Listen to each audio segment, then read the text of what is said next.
and welcome to another BookTube video from me, Lauren, from Lauren and the Books, and Mercedes from Mercy's Bookish Musing. Hi. We dress the same now. We don't really, these aren't even the same t-shirts, but we do look like we're in the same. You've got the added extra of that around there.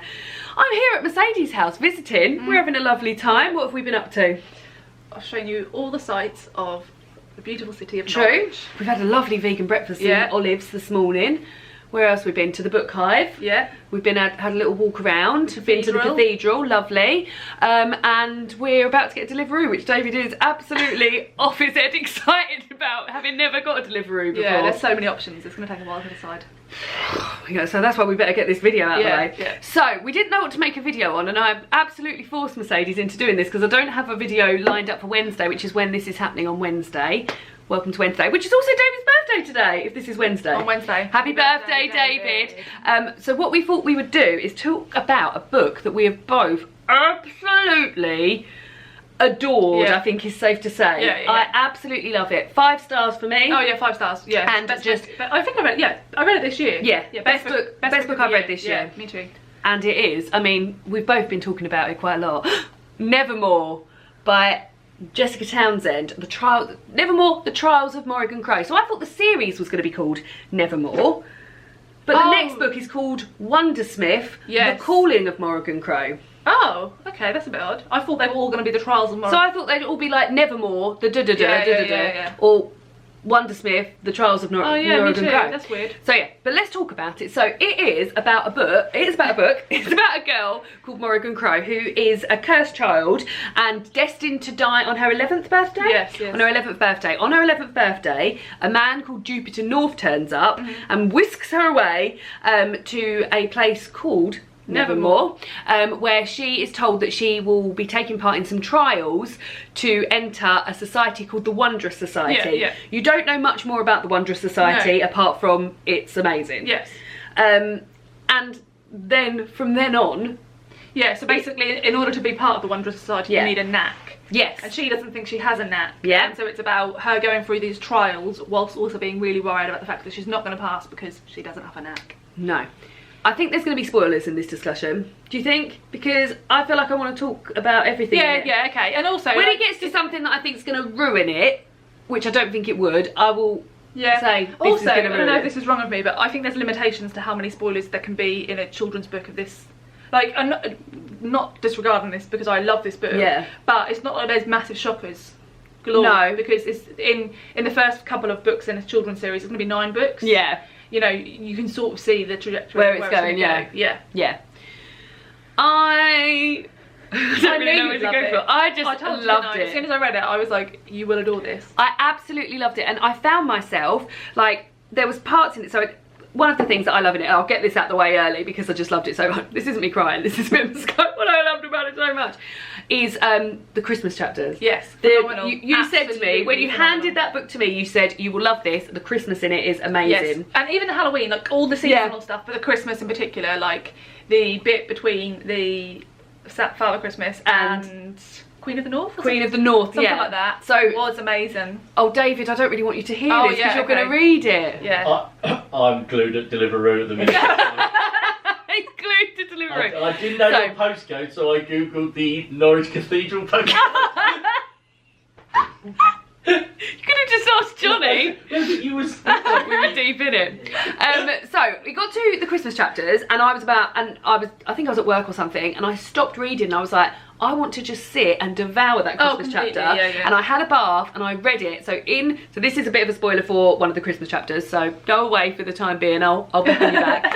So on Christmas Eve in Nevermoor, they have the whole of Nevermoor gets involved in this sort of hoopla about who you're going to support. If you're going to support Santa Claus and wear red, so you could wear like a whole red outfit or a little red pin or whatever, or if you're going to support the Queen of the North and wear green.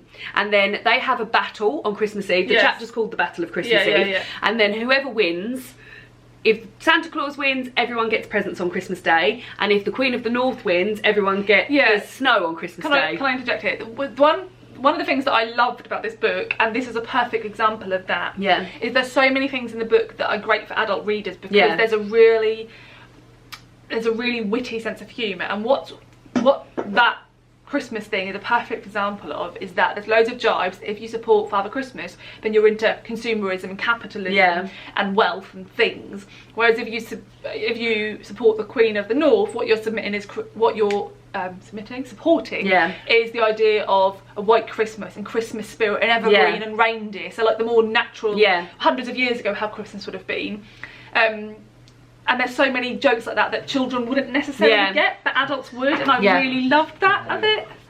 So they have. I will not spoil what happens, but that whole chapter was just so fantastic, and then the result, what happens off the back of that is just amazing. Another thing I loved was the hotel. So Jupiter North owns a hotel, and within that hotel, the rooms.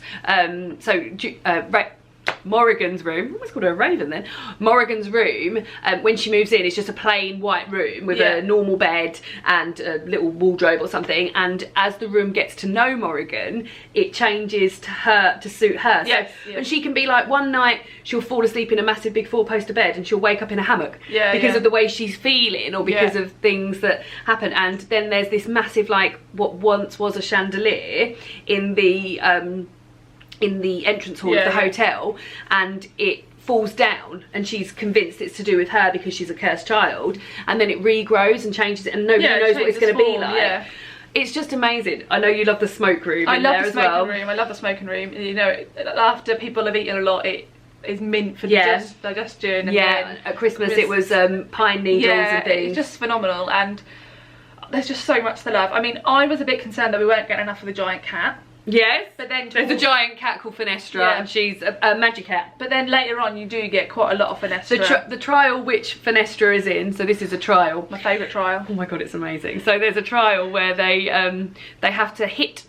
They're all told to turn up in white, where it on a steed. So on a 4-legged animal. Or does it have to be 4-legged or on a steed? On a steed. So and then they turn up and they find out that the trial they've got to do is the city's been set out like a target. So the closer you get to the middle, is it red in the middle or is it gold? So there's a few gold ones in the middle, and then there's like dotted around. And there's targets, and you have to hit the targets. There's 300 people taking part and only 150 targets. And when you hit the target, whatever colour target you hit, masses of paint explosion happens, like paint powder, and covers you. And then the colour that you are represents the and if you hit a gold target, you get to go to a dinner with the elders of I remember, which I was like, when Morrigan doesn't hit a gold target, I was like, I would have quite liked to hear that. But then I was like, I really enjoy the fact that these things are still happening and she's not going to them, but I'm not getting any less enjoyment out of them. She's not the cream of the crop, is she? So if I was to compare that to Harry Potter, for instance, like he would have got a gold target and ended up going there. There would have been some reason. There would have been some reason that it would have happened, that he would have gone in. So I like the fact that she is like how can I describe her? She's one of the normal people, right? She's very normal, She's although she's described as being cursed and like she's outcasted for that and sort of like picked at like soloed for that. She is very normal, it's just fantastic, isn't it? I cannot wait. What are these two conversing about? Probably delivery. I loved the bit where you find out, this isn't a spoiler in terms of plot, but when you find out Fenestra was a cage fighter, I was in fits of laughter. There's loads of like giggly bits. This is hilarious. That there's this like, you meet this giant cat, you think she's going to be like really like, I don't know, like posh and elevated, and then turns out she's a bit like vicious and sort of up for a brawl, and it was just so you wouldn't funny. mess with her. And the bit when they meet all the witches and it gets a bit spooky, it's so... Oh yeah, I forgot about that bit. That's one of the trials, the scare trial. Is it called the fright trial or the scare trial? Oh, it's just amazing. And I just know it's going to be a book that I'm definitely going to go back to. I'm already, like, the second one is out at the end of October, and that is... like I've pre-ordered it and it will be there, and I'm going to start it on that day. But I already know that like when the next one comes out, which we're really hoping will be towards the end of next year. You'd think that for the first few she'll bring them out yearly. I think it'd be similar to Harry Potter in that. How many are there? Because I thought there was 9. Oh, there is 9. Oh, great. So I think as we get later on, they'll get bigger because, you know, like the Harry Potter, she'll get older, it'll get more complicated, and then we will have to wait a bit longer. But I think I'd hope for the first few years that we'll get one a year. Amazing. I just can't wait.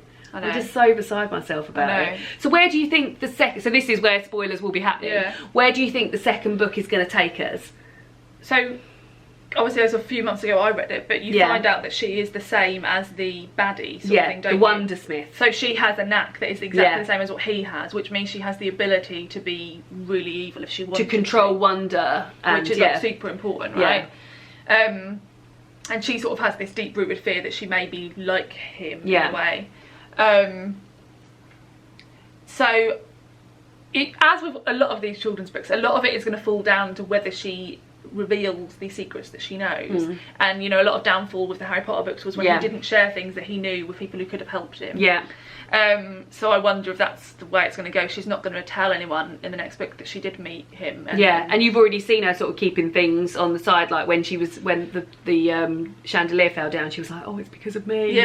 So she's already done. So I assume we'll see her, like, I guess they go to lessons when they're part of the Wonder Society and stuff. Yeah, we don't know anything about it, do we? All we know is that she got in. Yeah, we don't know what happens when they get in. I'm hoping that we're going to get more about her relationship with the nephew. What's his name? What is his name? And he's basically... Here he is! Yeah, and Luke! Oh god, I don't know. There is some stuff about this book. You know, when I read it, there is a lot of stuff that reminded me of Harry Potter. A lot of stuff. Yeah. But what I will say is that Harry Potter is not really unique in bare bones plot. Yeah. Boy finds out he's special, he has no parents, he goes to a special magic school, he makes friends. So there's a lot of overlap and things like that. You know, Harry wonders whether he's too like Voldemort, and he meets this annoying friend who becomes a really good friend, you know. But those things, they're forgivable because J.K. Rowling wasn't doing anything original when she wrote that either. So that's the only thing I'd say about it, is that every now and again I feel a bit pulled out because I feel like, God, that's really similar to her. Yeah, but I didn't feel pulled out enough to be like, oh. Oh no, not at all. No. Like, I think it's phenomenal, and I genuinely, like, these are the only books I've read since Harry Potter where I think they could have the level of success. And David said to me, oh, do you think they could be made into films and stuff? I was like, they would be incredible they films. would, really visual. They would be, there's so much. That cost an awful lot of money to make, though. To make them good and to make them the way they deserve to be. I mean, honestly, I think in terms of cost, some of the magical scenes would outdo the cost of Harry Potter scenes. Yeah. Like the flying umbrellas and stuff, that wouldn't be easy to do. Bit of fish, what do they call it? Fishing line. Yeah. But it's probably easier to create nowadays. Oh, David. Yeah. More ability. Back in the early 2000s, it would have cost a lot more. Yeah. To do that kind of, like that effect. Yeah, that's true. Do you feel like this has gone by quite quietly?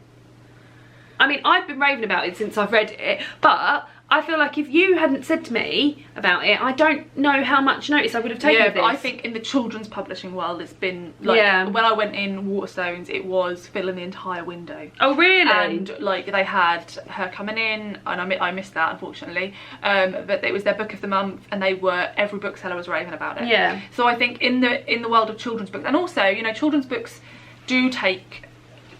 of this nature, you know, it took a few years until the Harry Potter really you know, the first book came out and it was fairly quiet. People didn't realise. Yeah, I guess, I didn't read it until the second one had come out, so So then by the time the second or third came out, people had thought, oh my God, this is amazing. Yeah. But with the amount of children's books that come out now as well, like, I think if it gets to book 3 and it's still as strong, it will be it will be near to the level for children of this generation in anticipation. When I was reading it, I was thinking, oh, there's something else, like something to be excited about. But you just know that, like, when we get to book 4, it's gonna be like boom, double the size instantly, because there's a lot of backstory in here that we're gonna need to know. Like this you could read as a standalone and be satisfied. Yeah, completely. But I think the more we go into it, the more there's gonna be like, I need to know more about the Wonder Society. So many great characters as well to find out more about. Yeah, there's so much, like, I had so much fun reading this, but I know I'm going to have even more fun finding out more about Finestra, about Jupiter. Yeah, because there's a lot of people I thought I'd get to know more, and then I didn't, but then I'm like, well, there's 8 more books to do that, so that's completely fine. It's just fantastic. I'm just so excited. Have I tapped anything? I did because I was like, everything's amazing. There's so much funny stuff in there as well. There's like really actual moments where I was like really laughing. I said this to Johnny, and Johnny was like, oh, you're slating Harry Potter, and I was like, I'm not, but it's funnier. Yeah. It's way funnier than Harry Potter. When Jupiter introduces himself, he's like, now don't be alarmed, I'm Ginger. And he says and she describes him as like the most ginger man she's ever seen in her life. And oh, that's Christmas. Oh, Christmas and almost jolly holiday. Yeah, it's just fantastic. Now, I think I read about her is that she's a big fan of Christmas. Yeah, so it says here, so this is about Jessica Townsend, the author. She said, her pet fascinations include public transport, ancient cities, hotels, Christmas, opera singers, Halloween, secret societies and gigantic cats. All of which weaseled their way into Nevermoor. Yeah. Also, that's a beautiful back cover, look at that. Oh, that is lovely. It's really nice. Yeah. Did this ever come out in hardback? Yes, and I want to buy it because obviously I'm now going to collect them in hardback. I haven't seen it in hardback. Yeah, it was beautiful in hardback. Yeah, because the next one I've pre-ordered will be in hardback. Yeah, so I've just never seen it. Where'd you get yours from? You got the red pages? Waterstones. Oh, very nice. So I need to go back now and buy... How did you hear about it? Eleanor. Ah, so Eleanor read it first? Yes, and she said how... I watched her do a video where she mentioned the smoke room. Yeah. And I thought, I need that. I need that smoke room. Yeah, it sounded amazing. Yeah. Well done, Eleanor. You've enlightened and enriched all of our lives. Yeah, absolutely loved it. So shall we do that now? That'll be it now. We'll go and get our Deliveroo. Yeah. What are we having? I don't know. Indian, vegetarian Indian. Oh yeah, David. Yeah. I don't know. This is amazing. Yeah, there's so much choice. Oh, you're on there now, having a look. Yeah, lovely. Thank you very much. Oh my god, it's. Oh, Johnny's just said he's got Uber Eats to look through as well. This is a good thing about living in a city. Yeah, we do not live in a city. We don't have anything. Yeah, would you be? I said, what do we live? We live near a co-op. And that's it. That's all we live near. So yes. So thanks for watching, Mercedes and I. Good news. We're going to really work hard about getting our podcast sorted, aren't we? Yeah. We've said it now. Yeah, we're gonna do it. David's gonna edit it for us. He's not even listening, so we can just. Sorry? No. David's gonna edit the podcast. No, I'm gonna edit the podcast. Oh no, he's not gonna edit it for us. He's gonna make us somewhere so it can be on an actual podcast app. Yeah. Because I know a lot of people have found that quite frustrating, which I understand. Because oh, Albus is here. Hello, Albus. He's a very nervous cat, and he's being quite brave. He's being very brave. No.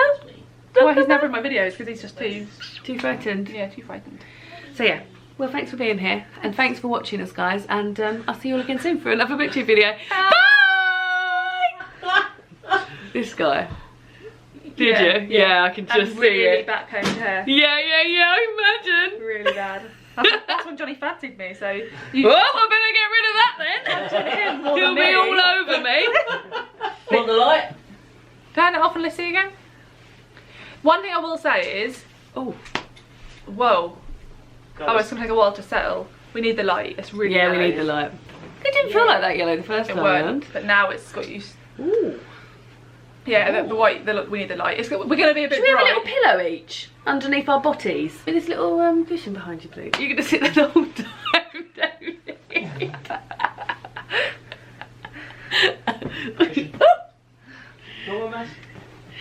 Oh no, I've got one. Or do you not want me to sit on little fox face? Don't fart on fox face. No. Just don't bother you two. Just don't bother. Leave it to the big guns. That I feel better already. It's better with my hair up, and I looked horrible with it down. You did.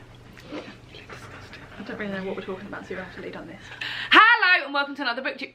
Oh, did that come out my mouth or out the cut? Do a thumbnail. And bitch faces back on.